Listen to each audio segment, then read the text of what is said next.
Bradley Cooper and Robert De Niro share the screen in the new thrill ride, Limitless.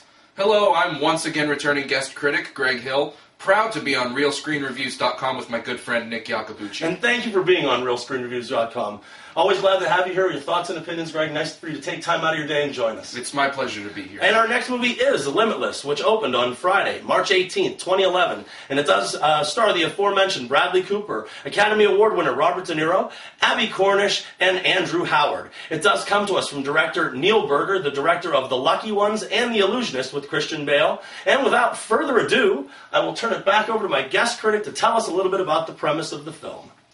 Well, the film starts out and we see Edward Morra, which is Bradley Cooper's character, and you find out that he is a writer with a book contract, but he's also kind of a loser. Yes. He lives in a dump. He lives in a rundown apartment in a bad neighborhood of New York City. He's very unkempt himself.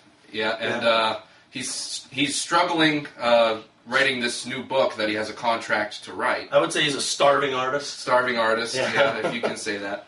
But and then he runs into his ex-brother-in-law who introduces him to this new miracle drug, which allows people to access all of their brain rather than 20% of their brain. Right. Well, what did you think? Did you like the movie? Did you not like the movie? I did like the movie. It was, I don't know, my expectations were a little bit high watching this movie. But it was entertaining. Well, actually, I think I'm finally on the flip side. I actually had lower expectations. I thought I was going to see something, standard, and it wasn't standard. It was actually, I thought, a little better than average. I thought it was a solid and entertaining and interesting thriller. I thought Bradley Cooper showed that he can hold a movie all his own. I thought that, with him being in almost every scene of the film, he didn't lose anything as the film progressed. He made a solid lead character. He made a solid leading man. There were a few traits that I didn't like, but on a whole, I would say that it was an interesting movie. Mm-hmm. That's one of the things I actually enjoyed the most was Bradley Cooper's performance. Right. I mean, quite convincingly, he goes back and forth between playing this genius who has, unlimited potential, he can do whatever he wants, to basically this junkie who's out looking for his next fix. I thought he did a really good job balancing both performances. Not one, one didn't outweigh the other. Right. Now, I'll say the one thing that the one thing that I had a problem with is, as you mentioned in the premise, is he's basically a loser in the beginning of the film. He really has no direction. He knows that he's not going to be working on his book. He knows that he's not going to be doing anything.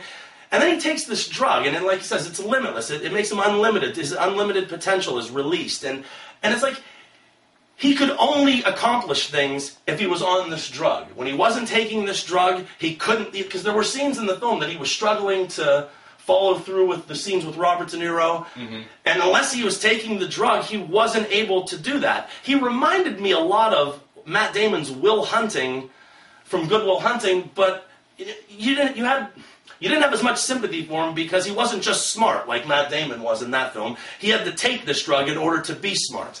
I don't know. Do you understand what I'm talking about? I understand what you're talking about. And one thing that I also took from the movie is, they're trying to get across the point of, there's pros and cons to everything you do. Despite how alluring something might look, if there really was a drug that could allow you to do something like that, would you really want to? Because he goes through a lot of bad things in this movie. Yes, absolutely. And that leads me to my next point. Now, is he a great hero? No, not by any means of the word. And is this a great movie? No, it's not a great movie.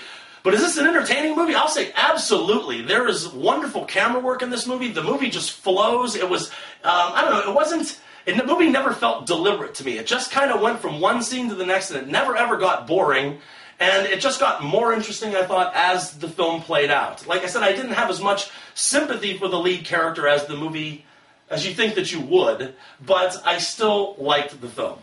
And one more thing is, Robert De Niro, it's so funny after all of the roles that he's played where he's these ruthless gangsters and, out to get people just to get them. It's weird to see him in kind of that ruthless businessman type thing where he's out looking to make a buck. Well, I've often said this about De Niro, too, as an actor. I think one of the things that makes him such a great character actor is, when he's in a movie like Goodfellas or Casino, he's almost bigger than life.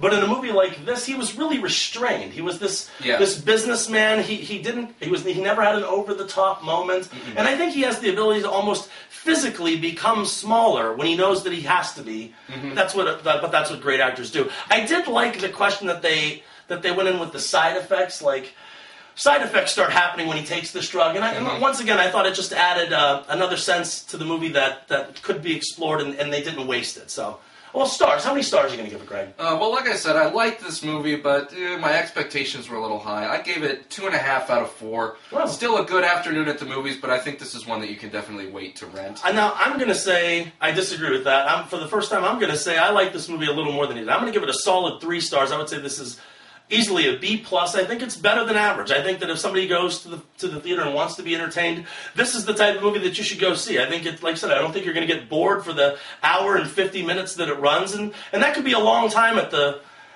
theater in the hands of the wrong filmmaker, but I think this was actually a really good call. So I'm going to say a solid 3 stars, and this one I can say, go out and see it. I don't think you have to wait for this one on home video. Well, Greg, thank you very much for being here on RealScreenReviews.com, and he will be back to review something else, I'm sure, in just a short time. But until then, we're going to end this like we always do, and we're going to say, remember, people, we're not always right. Only when it comes to the movies. And thank you for your attention.